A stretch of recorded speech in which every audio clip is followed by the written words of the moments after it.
기원전 490년에 이 페르시아라는 세계에서 가장 강국 가운데 하나인 나라가 있었습니다.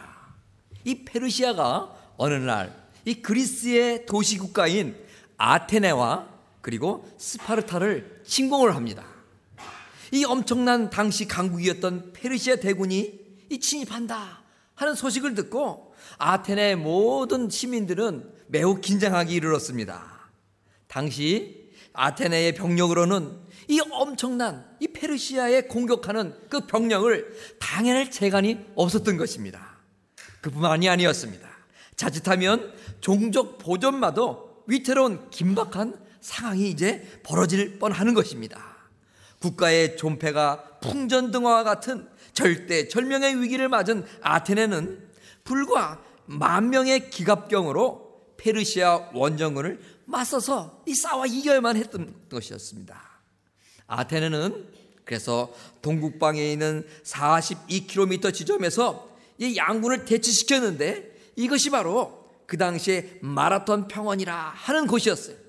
그래서 바로 여기에 역사적인 이 마라톤 전쟁이라 하는 그 유명한 전쟁이 이제 일어나게 됐던 것입니다.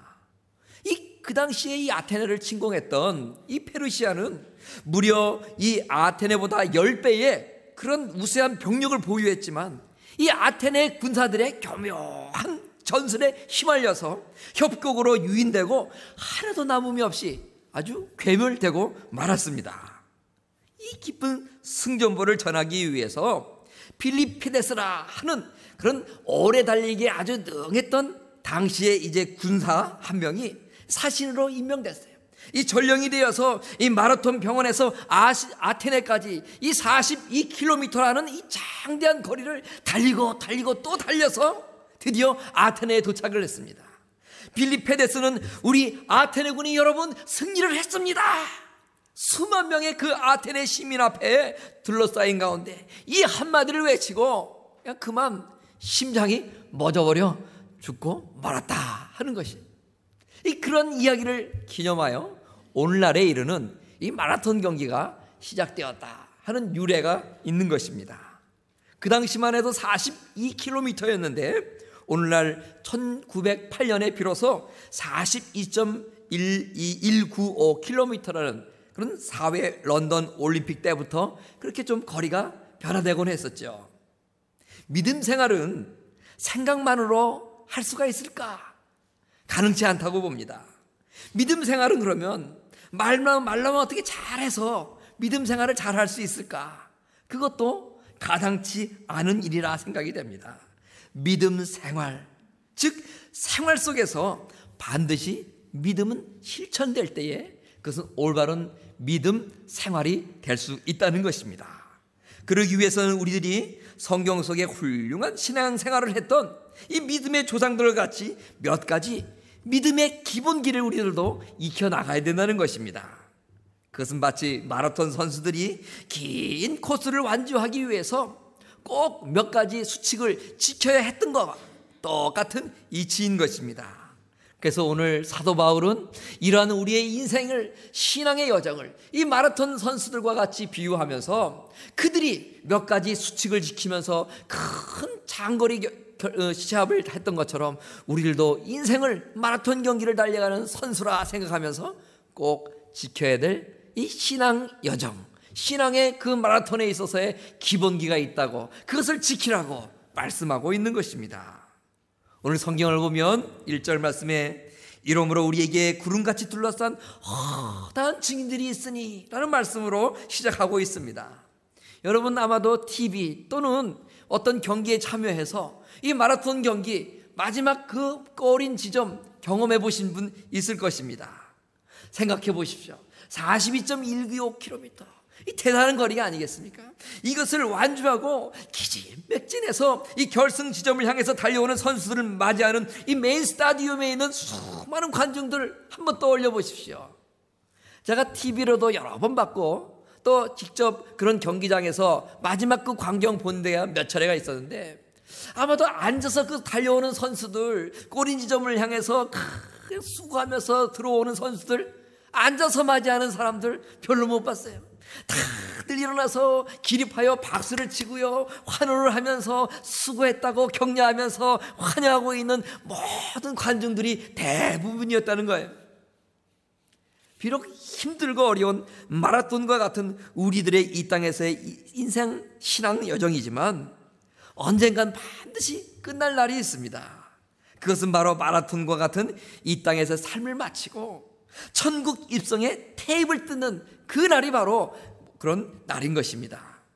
우리가 이 땅에서의 믿음의 수고를 마치고 천국에 들어가는 그 순간, 먼저 천국에 입성하여서 우리들을 기다리던 수많은 믿음의 선배들, 증인들이 오늘쯤 42.195km 장도의 그 마라톤 경기를 마치고 이 결승 테이블을 향하여 달려올 때에 수많은 관중이 일어나서 환호하며 반겼던 것처럼 먼저 천국에 간 우리의 믿음의 조상들이 우리들도 장차 그렇게 밝혀줄 것이다, 환영해 줄 것이다 하는 거예요. 그래서 놀라운 그런 순간을 맞이하기 위해서 오늘 말씀 속에서는 우리들이 이 신앙의 레이스를 펼쳐나가면서 지켜야 될 몇 가지 기본기가 있다, 수칙이 있다 말씀하는 것이죠. 그 가운데 오늘 첫 번째, 우리들이 장도의 신앙의 레이스를 펼치면서 지켜야 될 것, 그것이 무엇인가 하는 거예요. 그것은 바로 모든 무거운 것을 벗어버려야 된다 하는 것입니다. 여러분, 본문에서 말하는 무거운 것, 이 무거운 것이라는 것은 도대체 무엇을 말할까요? 원문에 보면 바로 이 무거운 것이라는 것은 짐이다 이렇게 설명하고 있습니다. 이 장애물이다 그런 설명도 있습니다. 특별히 운동 경기, 그리고 오늘 말씀 속에서 있는 이 마라톤 경기를 하는 사람들에게 있어서는 이 무거운 짐이라는 것은 이 좋은 결과를 낼 수 있는 가장 해악, 가장 장애 가운데의 한 가지가 될 수가 있는 것입니다.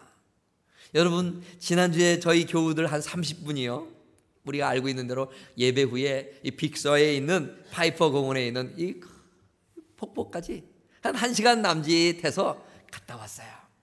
이제 맨 처음에 출발할 때는 한 4살, 4살, 5살 어린이들도 있었고요, 70이 넘으신 어르신도 있었고요, 또 우리가 잘 아는 몸이 참 연약해서 과연 거기까지 올랐을까 하는 분도 계셨어요.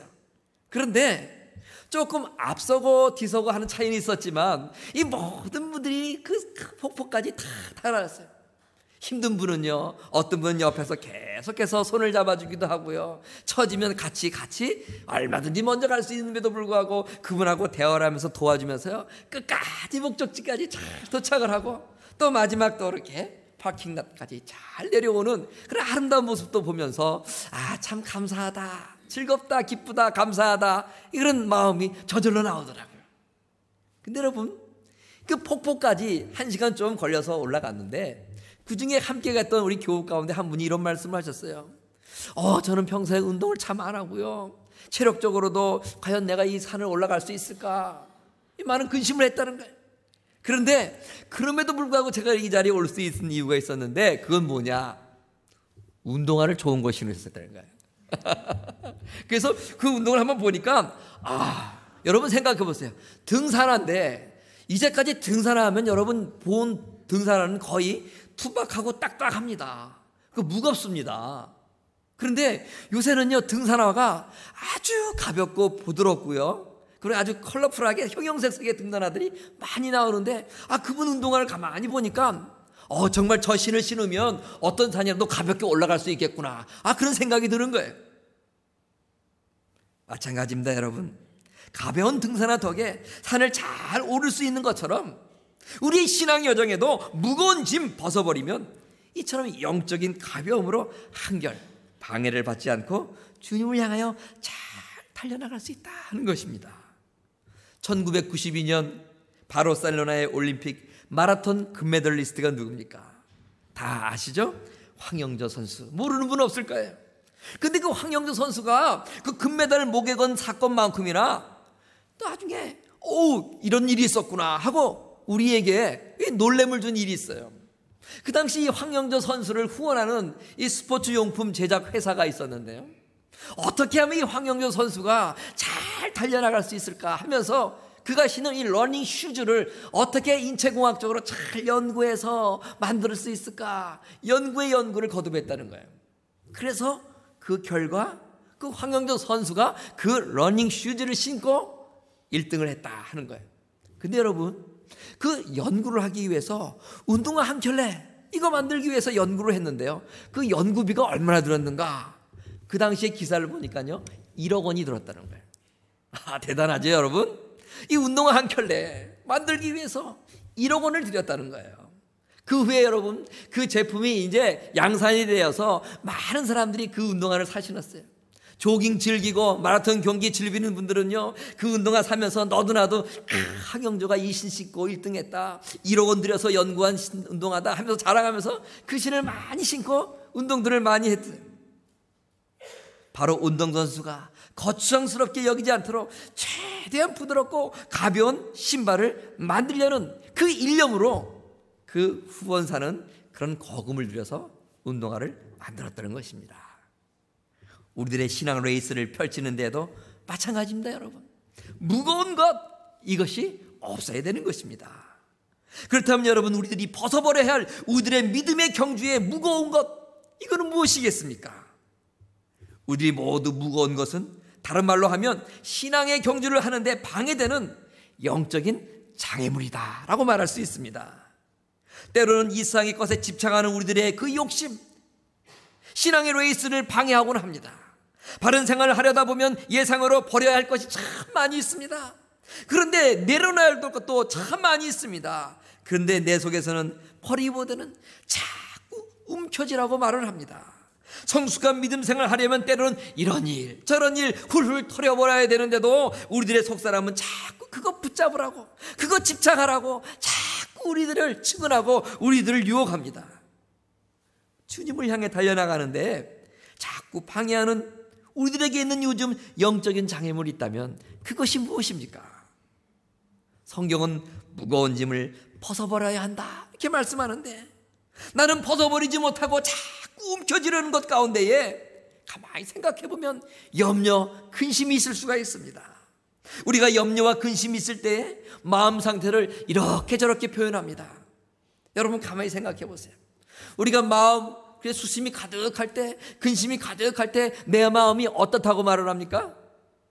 마음이 무겁다 이렇게 얘기를 해요.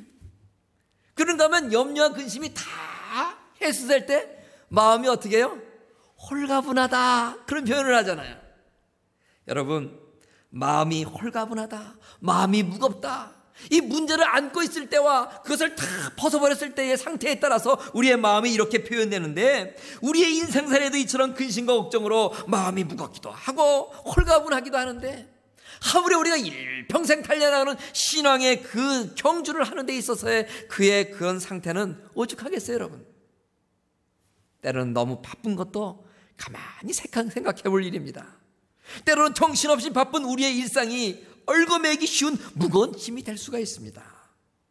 끊지 않는 기호식품이 있을 수 있습니다. 지나친 취미생활이 그렇게 될 수가 있습니다.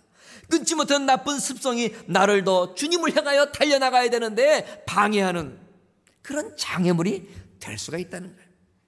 그래서 우리의 신앙 여정생활 레이스를 펼쳐나가기 위해서 첫 번째로 우리가 가져야 될 그 기본기는 무거운 것을 다 벗어버려야 된다는 거예요. 두 번째, 우리의 경주, 우리의 신앙생활의 긴 이 믿음의 여정 달려나가기 위해서 우리가 갖춰야 될 또 한 가지의 기본기가 있어요. 그것은 오늘 말씀을 보면 얽매이기 쉬운 죄를 벗어버려야 된다 이렇게 말씀하고 있습니다. 여러분, 얽매이기 쉬운 죄란 무엇입니까? 특별히 원어에서 자세히 설명하고 있는 이 얽매이기 쉬운 죄라는 것은 특별히 대단한 그런 죄를 말하는 것이 아니에요. 우리가 일상생활을 하면서 늘 내 마음속에 떠나지 않는 잔잔한 죄악의 요소들, 그리고 내 생활 주변에 늘 언제나 도사리고 있어서 나를 이렇게 저렇게 잡아서 더 이상 앞으로 나가지 못하게 하는 그런 삶 속에, 너무나 평범한 우리의 삶 속에 늘 존재하고 있는 그러한 영적인 악한 그런 유혹거리들을 말하고 있는 것입니다. 그런 우리 각자 주변에서 떠나지 않고 나를 올바로 예수 믿지 못하게 나를 얽어매고 회방하는 죄는 무엇이 있겠는가? 오늘 우리를 얽어매는 죄 가운데 한 가지 가운데는 영적인 게으름이 있습니다. 이 영적으로 게으름에 대해서 우리가 처할 때 나타난 현상이 몇 가지 있는데요, 우리가 영적으로 게으르게 되면 첫 번째, 예배에 대한 사모함이 사라져버리는 거예요. 이런저런 이유로 하나님 성전에 나와서 예배하기를 점점 멀리하게 된다 하는 겁니다. 그렇지만 나는 스스로 말씀도 봅니다. 나는 예배당에 나오지 않지만 기도도 합니다. 늘 말씀을 묵상합니다 라고 예배 생활 소홀히 하는 것에 대해서 나는 영적으로 게으른 것이 아니라 말하기도 합니다. 그러나 이런 개인적 경건 생활조차도 때로는 하나님 성전에 나와 예배하지 못하는 영적인 게으름에 대한 자기 합리화에 지나지 않을 수도 있다는 거예요. 그러니까 우리가 늘 깨어서 이러한 자기의 생각에 스스로 빠져들지 않고 속지 않을 수 있어야 된다는 거예요. 또 한 가지 우리가 영적의 게으름에 빠지면요, 나타날 수 있는 현상이 있어요. 그것은 바로 기도하지 않는 거예요. 사무엘은 자신이 사울왕이 즉위한 후에 백성들 앞에서 자신이 하고 있던 많은 일들을 그 사울왕에 넘겨주면서 그럼에도 불구하고 내가 늘 했던 것처럼 변함없이 여러분들을 위해서 내가 할 것이 있습니다 라고 당당하게 말하면서 이런 말을 했어요. 나는 너희를 위하여 기도하기를 쉬는 죄를 여호와 앞에서 결단코 범치 아니하겠다 하면서 선포를 했습니다. 사무엘의 말대로 기도하지 않는 것, 이처럼 죄가 될 수 있다는 거예요. 일찍이 그래서 앤드류 머레이라는 그런 목사님께서는요, 이 기도에 관한 그 당신의 이 저술을 통해서 기도하지 않는 자는 아직도 자신이 육신의 세력 안에 놓여 있다 하는 증거라는 거예요. 그러면서 그분은요 말씀하십니다. 화로다 나로 망하게 되었도다 하면서 이사가 이렇게 간절한 마음으로 자신의 그 영적 상태를 진단하면서 고백했던 것처럼 기도하기를 쉬는 죄를 범하는 영적 게으름에 빠진 우리들을 발견하고 자신을 향해서 영적인 비상상태가 왔다는 것을 선포하고 다시 한번 영적인 옷걸음을 얽어매야 된다는 거예요. 우리들은 이러한 영적 게으름으로 인한 기도하지 않는 죄를 범하지 않도록 하기 위해서 지난주부터 기도의 용사를 모집하고 있어요. 맨 처음에는 우리 교회 이제 중보기도의 사역을 활성화해야겠다 하는 생각을 하고서 뭐 한 달에 한 번 아니면 그 이상 특정한 날에 모여서 한번 기도할까 뭐 그런 생각을 다 했죠. 그런데 어떻게 보면 이 이민 생활에 바쁘고 힘든데 또 한 날 또 한 시간 정해서 오십시오 가십시오 하는 것도 또 굉장히 큰 짐을 지어드리는 것 같다 그런 생각이 들었어요. 그래서 어떻게 할까 하다가 그렇지, 우리 교회는 매일 아침마다 화요일부터 토요일까지 이 새벽에 나와서 기도하는 이 기도의 시간이 있지 않는가 그런 생각을 했어요. 그러면서 우리 여러분들에게 더욱더 여러분이 권면하기를 이 일주일에 5번 화요일부터 토요일까지 새벽 기도 시간에 안 되면 3번 이상이라도 이 나와서 함께 기도하자 그런 생각을 갖고 지난주부터 여러분들에게 권면하는 거예요. 근데 어떤 분들은요, 이 새벽 기도에 나오면 우리가 평상시 기도하는 시간 외에 더 남아서 새벽에 더 뭐 기도를 해야 되는가 그렇게 생각하시는 분 같고, 나는 아침에 이런 일 저런 일을 해서 바쁜데 부담스러워 하시는 분들이 있더라고요. 아니에요 여러분. 그럼 여러분 나오셔서 새벽에 오셔서 일주일에 3번 이상 뭐 4번 5번 오셔서 여러분이 허락하시는 시간 안에서 기도하고 가시면 되는 거예요.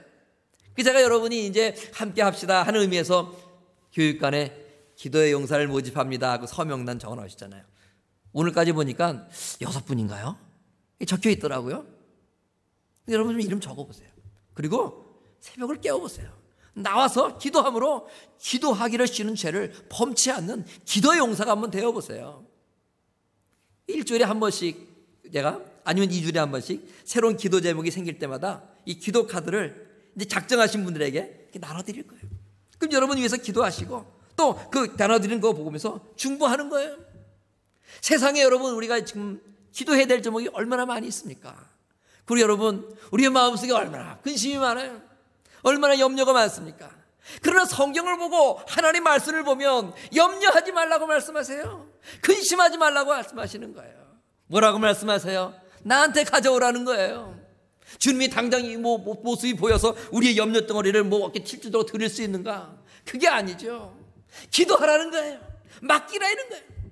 그러면 하나님께서 우리에게 기쁨과 평강을 주시고 모든 지각에 뛰어나신 하나님의 평강이 우리의 마음을 채워주실 것이다 하면서 힘들고 염려하고 근심이 있을 때마다 그 근심과 염려에 눌려있지 말고 기도하라고 말씀하시는 것입니다. 여러분, 신앙의 경주자로서 지켜야 될 기본기, 그것은 바로 무엇입니까? 얼매이기 쉬운 죄를 벗어버리는 거예요. 특별히 영적인 게으름으로 말미암아 하나님 앞에 예배하기를 싫어하는 죄, 그리고 기도하기를 쉬고 싶어하는 그런 죄들을 멀리하고 더욱더 주님 앞에 예배하며 주님 앞에 나와 기도하는 그런 기도의 용사가 될 때에 우리는 영적인 게으름의 죄를 벗어버리고 더욱더 우리가 달려나가야 될 믿음의 이 신앙의 레이스를 힘차게 달려나갈 수 있는 거예요. 또 한 가지 우리 본문을 보면 우리가 믿음의 레이스를 펼치면서 끝까지 붙잡아야 될 것, 이 믿음의 레이스를 펼치는 신앙의 경주로서의 기본기 한 가지가 소개되고 있습니다. 그것은 뭔가요? 바로 인내해야 된다는 거예요. 마라톤은 보통 수준급 선수들이라면 그 주파하는 시간이 대강 얼마입니까? 한 2시간 10분 내외 정도 되더라고요. 제가 이렇게 쭉 조사를 해보니까요, 2시간 3분대에 40.195km 달린 선수가 있어요. 그런데 어찌된 연인지 그건 공식 기록으로 인정을 받지 못했다, 이게 기록이 나와 있어요. 아마도 보면은 등 뒤에서 이렇게 막 바람이 심하게 부는 날은 기록이 더 많이 좋아져서 뭐 5분, 6분, 7분 더 빠르게 단축될 수도 있는가 봐요. 그래서 바람이 너무 이렇게 달리는 선수한테 유익을 정도로 심한 날은 기록을 공식 기록으로 인정을 안 해준다는 거예요. 어쨌든 2시간 10분 내외, 이건 뭐 수준급 선수들이라면 그 마라톤 경기를 이제 주파를 하게 되는 거예요. 근데 여러분, 이 2시간 10분 생각해 보세요. 하루 동안 우리가 일하다 보면요, 2시간 10분 어떨 때는요 뭐 지겨울 수도 있지만 대부분은요 후딱후딱 지나가는 것이 2시간 10분이에요. 아침에 밥 먹고 출근해서 일하는가 하면요 벌써 점심시간이 와 돼 있죠. 저도 예전에는요 직장생활 하면서 점심 먹고 이제 오후 5시 반까지 6시까지 퇴근 시간까지 일하려고 그러면요 어느새 또 5시 반 6시가 되는 거예요. 그렇게 2시간 10분이라는 것이 빨리빨리 지나가더라 하는 거예요. 골프 좋아하시는 분 있죠? 보통 걸어서 한번 돌면 4-5시간 걸릴 거 아니에요. 이 절반에 해당하는 시간이 마라톤 경기 수준급 선수들이 완주하는 시간이에요.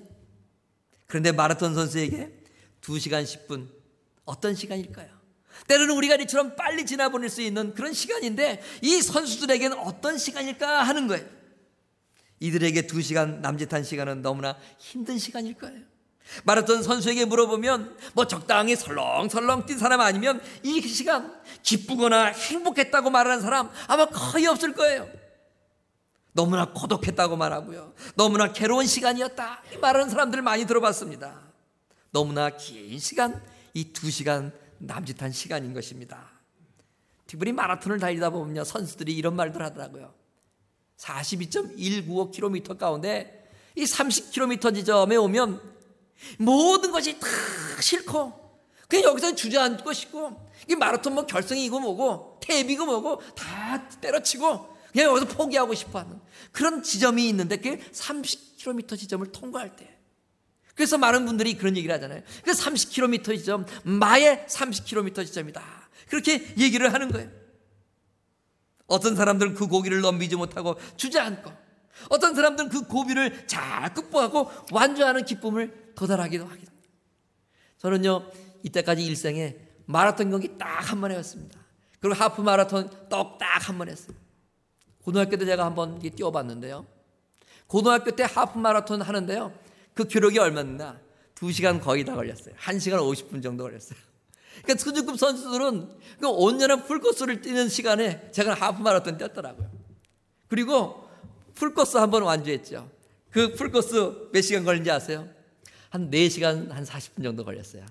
이 처음에 신나게 뛰었는데 장거리를 잘 못 뛰다 보니까요 갈수록 힘든 거예요. 예. 그래가지고 한 5시간 가까이 그 풀코스 한번 완주를 해봤는데, 그 다음부터 마라톤 맞자만 나오면요 손을 번쩍 들게 되더라고요. 그렇게 힘들고 지겹고요, 너무나 고통스럽고 막 심장이 타들어가는 것 같은 느낌, 막 지겨우기도 하고요. 그래서 앉았다 일어났다 뭐 별수를 다 싸우면서 한번 그렇게 딱 풀코스를 뛰어봤던 경험이 나는 거예요. 우리의 믿음의 경주에도 수많은 고비와 난관이 있기 마련이지요. 그렇기 때문에 우리들의 신앙생활에 임할 때면 항상 이 마의 이 지점 30km 지점이 있음을 생각할 수 있어야 돼요. 그리고 이 고비를 넘겨야겠다는 의지가 필요하고요. 그리고 이 고비를 넘겨야겠다는 자신감이, 나는 할 수 있다는 그런 마음이 있어야 되고요. 그리고 이 마의 고지를 넘길 수 있는 인내심이 필요하다 하는 거예요. 우린 잠시 한순간 바짝 했다가 다시 시들어버리는 모습을 냄비에 죽 끓이듯 한다, 그런 말 많이 하잖아요. 그런 성격 가진 사람을 냄비근성이다, 또 그런 말도 합니다. 우리 가운데에 신앙생활, 믿음생활 하는데 냄비근성이 있습니까? 이거요, 달갑지 않은 근성이죠. 멀리 해야 되고요, 떨쳐버려야 될 그 근성 가운데 하나가 이 냄비근성이에요.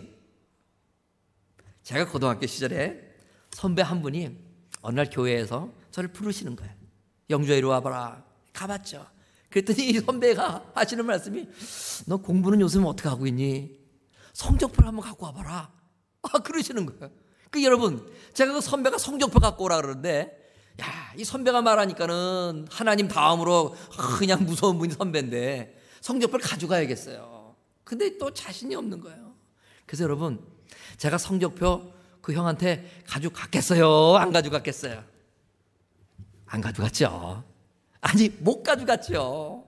공부를 잘했으면 자신 있게 그 형한테 보여줄 텐데, 그냥 했으니까 자신 있게 그 성적표 가져갈 만한 염치도 없고 용기도 없는 거예요. 그래서 그 다음부터 형만 보면 여리저리 안 마주치려고 얼마나 그 작은 교회에서 여리저리 그 형을 피해 다녔는지요. 그런데 어느 날 갑자기 그 형을 또 만나는 거예요.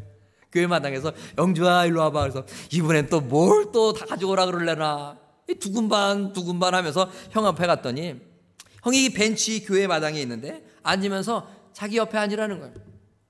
그러니 제가 딱 앉았더니 그 형이요, 두 발을 그 벤치 위에 딱 이렇게 올려놓으면서 저를 마주보고 앉는 거예요. 옛날에 이제 고등학교 시절이니까 이제 교복을 입고 까만 단화를 신지 않았습니까? 그 형이 그 벤치에 두 발을 이렇게 올려놓더니 구두끈을 이렇게 막 풀기 시작하는 거예요. 이 형님이 왜 갑자기 나한테 앞서 앉혀놓고 구두끈을 부르나? 구두를 벗어서 내 볼을 때리려고 그러나? 별 생각을 하는 거예요. 그런데 그 형이 구두를 벗었더니요, 이번엔 또 양말을 벗는 거예요. 이 형이 지금 왜 양말까지는 왜 벗나? 하얀 내 두 발이 나온 거예요. 그런데 그 형이 발을 이렇게 비끼면서 저한테 보여주는데, 뭘 보여주냐? 양발 옆에 있는 복숭아뼈를 이렇게 보여주는 거예요. 근데 그 복숭아뼈를 보는 순간요, 와, 저는 이때까지 사람들 복숭아뼈, 글쎄 목욕탕 예전에 가서 많이 봤겠죠. 복숭아뼈 그렇게 못생긴 복숭아뼈 처음 봤어요. 그 형이 양말을 벗는 순간요, 마치 이 성경에 나오는 야곱이 하도 무릎 꿇고 기도해가지고 그 무릎이 낙타 무릎이다 별명을 가졌다는 그런 말은 있었는데, 그 형의 그 복숭아뼈가요, 얼마나 굳은 살로 베기고요, 아주 흉측하게 툭 튀어나오는지 모르는 거예요. 양쪽이 다 그렇더라고요. 나중에 그 형이 얘기하는 거 보니까요, 이 책상에서 공부하지 않고 이제 온돌바닥에서 공부를 하는데, 방석을 놓고 공부하면 따뜻하고 폭신하니까 얼마 있다가 잡님이 찾아오신대요. 그래가지고 공부를 하는 건지 기도를 하는 건지 모르겠어. 이건 안 되겠다. 그래서 방석을 집어치고 공부를 하는데, 또 공부 열심히 한다고 또 어머님께서 연탄불 뜨뜻하게 또 떼어주시고 아궁이 막였던 마개도 툭 빼놓으니까 불이 뜨뜻하게 이제 그 아궁이를 바닥을 지피는 거예요. 근데 어떻게 해요? 공부하다 보니까 몰두해서 그렇게 뜨거운 것도 모르고 1시간, 2시간, 3시간, 4시간, 때로는 자신이 공부하다가 뜨거워서 보면 이 복숭아뼈에 물집이 이렇게 잡혔다는 거예요. 그래서 한동안 또 괴로워하다가 공부는 해야겠으니까 또 다시 하다 보면 또 신물이 또 아물기도 하고, 또 하다 보면 또 물집이 생기고, 그러기를 수차례 했다는 거예요. 그 형이 참 공부는 잘했어요. 지금 고려대학교 교수님이신데, 그 현배가 저에게 자신의 구두를 벗고 양말을 벗어서 그 발 양쪽에 있는 그 복숭아뼈, 그 못생긴 복숭아뼈 보여준 이유가 어디 있겠어요? 공부 잘하는 학생 특징이 있죠. 정말 머리가 좋아서 천재여서 별반 노력하지 않아도 잘할 수 있는 학생이 있습니다. 분명히 그런 학생이 있더라고요. 그러나 이런 학습 패턴이 계속된다면 머리도 좋으면서 열심히 노력하는 그런 공부하는 학생에게 반드시 뒤처지게 돼 있는 것입니다. 그래서 여러분, 우리가 말하잖아요. 공부는 뭐로 한다고요? 엉덩이로 한다는 엉덩이. 인내가 필요하다는 거예요. 공부도요. 토끼와 거북이 이솝우화 잘 아시죠? 여기에서 강조하는 메시지가 무엇입니까? 비록 토끼같이 날쌘은 없지만 쉬지 않고 꾸준히 목표를 향해서 인내하며 나가는 거북이의 그 인내심, 꾸준함, 이거 강조하는 거 아니겠습니까? 행여나 우리가 이 믿음의 레이스에서 토끼가 되어서 되겠습니까? 좀 못 달릴 수도 있죠. 느릴 수도 있죠. 그러나 믿음으로 성실히 변함없이 인내하면서 꾸준히 달려가는 우리들의 신앙의 경주자의 모습이 있는 것, 이것이 정말 중요한 것입니다. 그래서 공부만이 아닌 것 같아요. 믿음 생활도 엉덩이 인내심 가지고 하는 것 같습니다. 믿음 생활도 꾸준함이 중요한 것입니다. 인내가 중요합니다. 꾸준히 인내로서 봉사하셔야 됩니다. 꾸준히 인내하면서 구역 예배도 잘 참석하셔야 되고요. 인내하면서 말씀도 잘 묵상하셔야 되고요. 잠 좀 더 자고 싶어도 인내하면서 새벽 기도에 나와서 기도도 할 수 있어야 되는 것입니다. 행여나 우리의 신앙생활이 냄비와 같이 되지 않기를 원해요. 양은 냄비에 라면 끓여보세요. 참 빨리 익어서 맛있게 먹어요. 그런데 여러분, 양은 냄비 또 빨리 식잖아요. 여러분, 두툼한 뚝배기에 된장찌개 끓여보셨죠? 예전에 제가 참 한국에 있을 때 점심시간에 이제 목사님들하고 뭘 먹을까 한식집에 가면요, 가끔 된장찌개 시켜 먹을 때가 있어요. 그 된장찌개는 항상 거의 다 이 뚝배기에 담겨서 나오잖아요, 여러분. 그 된장찌개요, 이렇게 쭉 아주머니가 가져오실 때는요, 어떨 때는 그 밥 한 공기 다 먹을 때까지 그 뚝배기에 담긴 된장찌개가 뜨거움이 사라지지 않는 경우들이 많이 있어요. 그리고 여러분 기억해 보세요. 된장찌개 아주머니들이 딱 가져오면 우리가 숟가락으로 휘젓지 않는 한 계속 어떻게 돼요? 불에서 식탁으로 옮겨왔음에도 불구하고 그 뜨거운 온기 때문에 뚝배기 안에 담기는 된장찌개가 어떻게 돼요? 계속 바글바글바글 끓잖아요, 여러분. 우리의 믿음 생활도 이 양냄비가 아니라 이 뚝배기 같은 사람들이 좀 돼야 되겠네요. 꾸준함이 있는 뚝배기, 그리고 온전히 변함없는 이 뚝배기, 한번 뜨거워지면 쉽게 식어지는 것이 아니라 계속 그 온기와 뜨거움을 지속적으로 또 내포하고 있는 그런 뚝배기와 같은 그런 꾸준함, 그러기 위해선 인내가 필요한 우리들이고, 그런 인내를 가지고 신앙의 레이스를 펼쳐 나갈 수 있어야 된다 하는 것입니다. 세월이 참 빠르죠, 여러분. 엊그저께 1월 맞이했는데 아까 우리 고집사님 기도한 것처럼 벌써 오늘이 4월 마지막 주일이에요, 여러분. 그리고 며칠만 있으면 5월을 맞이하죠. 4월, 5월 봄입니다. 근데 봄은 겨울에 움츠러들었던 만물들을 활짝 펴게 해주죠. 며칠 전에 제가 피지 바닷가 쪽에 한번 갔는데요, 한번 저는 말씀드렸지만 얼마나 보랏빛 꽃들이 만발했는지요. 오늘 식사하시고 바쁜 일 없으시면 한번 거기 좀 가보세요. 너무 이쁘게 꽃들이 펴 있더라고요. 바닷가 주변을 보랏빛으로 아름답게 덮은 이 봄이에요. 봄이 가져들은 우리에게 선물인 것 같아요. 이처럼 봄은요, 우리에게 이런 새로운 볼거리들을 많이 가져다 줍니다. 그런데요, 그런 봄은 신앙적으로 볼 때는 그렇게 반갑고 기쁜 모습만을 가져주는 것은 아닌 것 같아요. 새롭게 시작한 한 해와 함께 모두를 열심히 신앙생활도 했어요. 열심히 예배에 참여하고, 열심히 새벽 기도에 나와서 예배당이나 기도도 하고, 열심히 만나는 사람마다 복음도 전하고, 열심히 다 시작을 했어요. 그런데 이 보통 모든 전 세계에 있는 그리스도인들이요, 그 믿음의 그 그래프를 보면요, 이 봄이 오는 4월부터 서서히 그래프가 그 열 정도가 떨어지기 시작해가지고요, 이 여름이 되면 아주 바닥을 치는 거예요. 그래서 가을쯤 되면 다시 올라와서 언제 다시 올라가요? 11월 달 추수감사절일 정도 되면 다시 올라가고요. 그 그래프는 언제 가장 그 꼭지점을 향해 달려나가요? 크리스마스 때.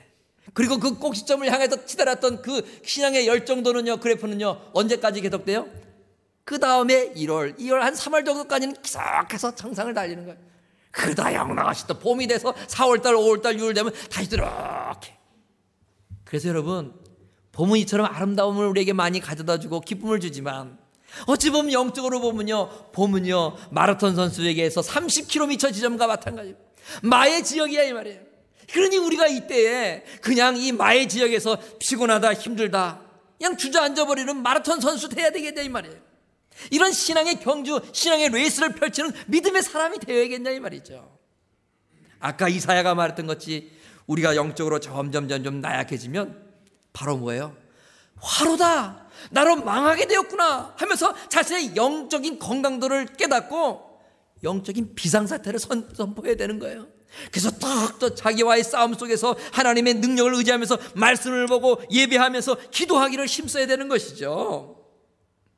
여러분 가운데 이런 봄과 함께 영적인 바닥을 향해 내려가고 있는 분이 혹시 있는지 모르겠어요. 얼매이는 무거운 인생의 짐들로 인해서 묶여버려서 더 이상 신앙의 레이스를 스피드를 내지 못하고 그리고 투자하고 머뭇머뭇거리는 분 안 계신지는 모르겠어요. 신앙의 경주를 힘차게 달려나가야 함에도 이런저런 죄에 빠져서 헤어나오지 못하는 분, 그런 분은 없는지 모르겠어요. 영적인 태만함의 죄에 빠져서 계신 분은 안 계십니까? 헤어나오지 못하고 있지 못한 분은 안 계신가 이 말이에요. 그래서 기도의 사명자임에도 기도하지 않는 죄를 범하고 있지는 않는가? 우리는 내 자신을 살펴봐야 되는 것입니다. 오늘 사도 바울은 마라톤 선수 비교하면서 우리도 일평생에 거쳐서 펼쳐야 할 마라톤과 같은 믿음 신앙의 레이스가 있는데 그 신앙의 레이스를 펼치기 위해서는 중요한 기본기가 3가지 있다고 말했어요. 그 가운데 첫 번째가 뭐예요? 염려, 근심, 삶 속에 우리의 마음을 무겁게 하는 무거운 것들을 벗어버리고 가벼운 우리 심령으로 믿음의 경주를 달려나가야 되는 거예요. 또 한 가지 뭐라 그랬나요? 바로 영적으로 우리의 죄악을 내려놔야 되는 거예요. 그 영적인 죄악 가운데 저는 무엇을 강조했습니까? 바로 영적인 게으름. 그래서 더 이상 예배하는 것에 열정이 사라져버리고 더욱더 기도하는 그런 죄를 범하게 되는 그런 기도의 입술이 닫혀버리는 그런 모습들. 또 한 가지 끝으로 우리가 신앙의 레이스를 펼쳐나가기 위해서 중요한 기본기 한 가지가 있다 그랬어요. 그것은 바로 포기하지 않는 인내. 끝까지 우리가 결승 테이블 끊을 때까지, 우리가 저 천국에 입성하는 그 테이블 끊을 때까지 이 땅에서 포기하지 않고 믿음으로 인내하면서 우리에게 당한 경주를 경주해 나가는 것. 그것이 바로 신앙의 레이스를 펼쳐나가야 되는 저와 여러분들이 지내야 될 믿음의 기본기, 신앙의 기본기입니다. 기도하겠습니다.